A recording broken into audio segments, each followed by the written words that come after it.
In recent years, like Garvin, Harvey and Green in early 90s have suggested five discrete and interrelated definition of quality.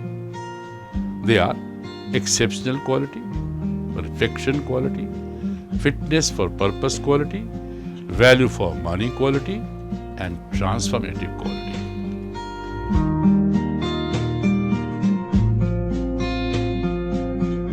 There are three variations of the exceptional concept. These are traditional, excellence, and standards. What is traditional? Traditional variant of exceptional quality can be expressed as the distinctiveness, something special or high class. It confers status on the owner or the user and implies exclusivity. This definition of quality promotes the elitist view of high quality. Number two, excellence. There are two schools of thoughts about this definition of quality. First of all, it relates to the higher standards. And secondly, it describes the zero defects. Here, excellence is similar to the traditional definition and identifies the components of excellence, which is also unattainable.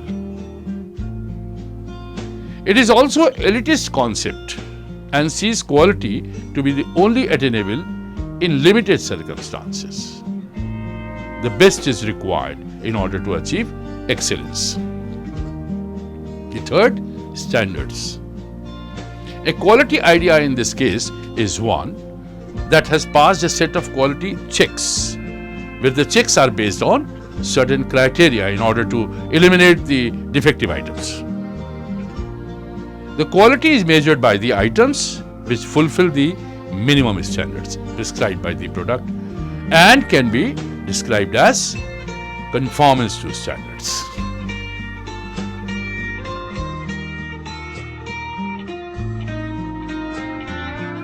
Perfection definition of quality concentrates on process, and with the help of proper specifications, it transforms the traditional idea of quality into something which can be achieved by everybody.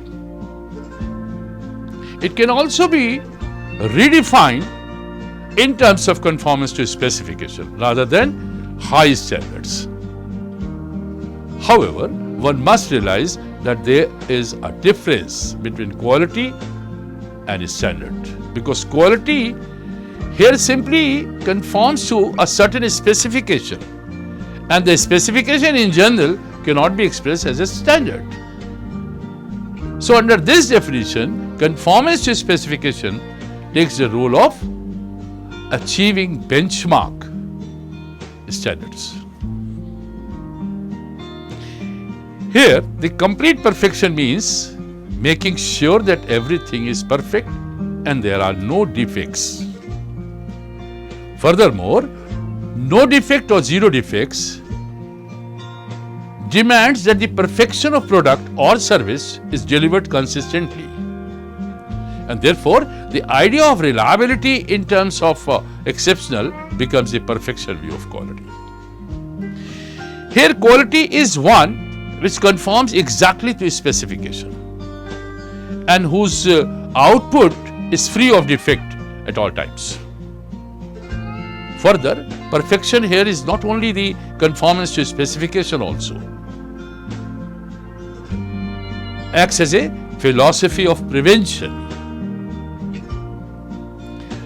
The idea is to make sure that fault does not occur in various stages of the process. That is helping to create a quality culture. For an organization, a quality culture is one in which everybody is responsible for quality improvement. And with the help of this quality culture, each organization develops a system of interrelated items which provide inputs and outputs. Hence, the team plays a dual role, that is that of a customer and also that of a supplier, and takes the responsibility of ensuring that output matches the required input. So the idea of perfection as a definition of quality suggests that it has philosophy of prevention, which is an essential part of quality culture. Here the definition of quality focuses on everybody's involvement in quality improvement for achievement of the quality goals at each stage of the process.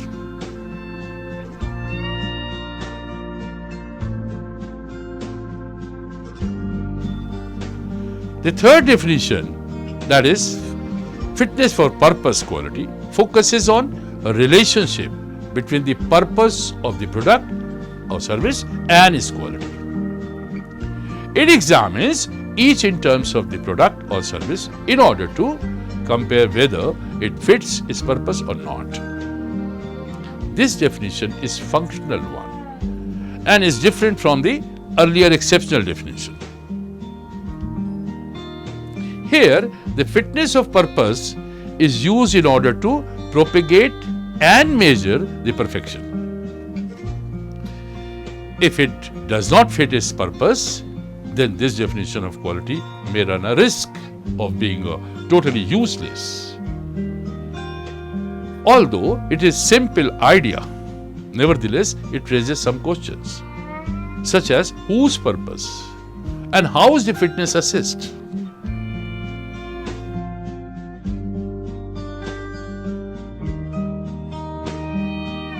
Under this definition, quality is described as the price you can afford to pay for your requirement at a reasonable cost, which means quality compared with the level of specification and is directly related to cost. However, it ignores the effect of competitiveness, which is based on the assumption of quality improvement. Here, quality is equated with value for money and is assessed against such criteria as standards and reliability. The value for money definition, therefore, suggests the idea of accountability. For example, the public services are accountable to the government. In general, market forces and competition help to develop the link between the value for money and quality.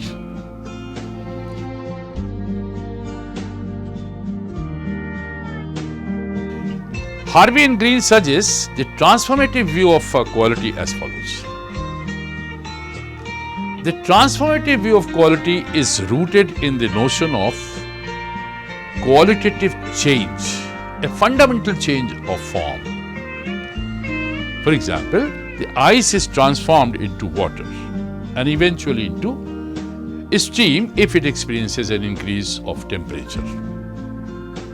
While the increase in temperature can be measured, the transformation involves a qualitative change. Ice has different qualities to that of a steam or water.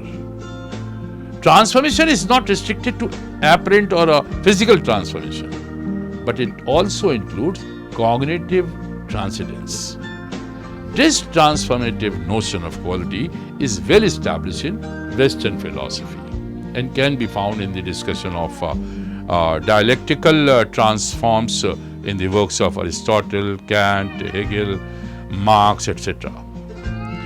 It is also at the heart of transcendental philosophies around the world, such as Buddhism, Jainism.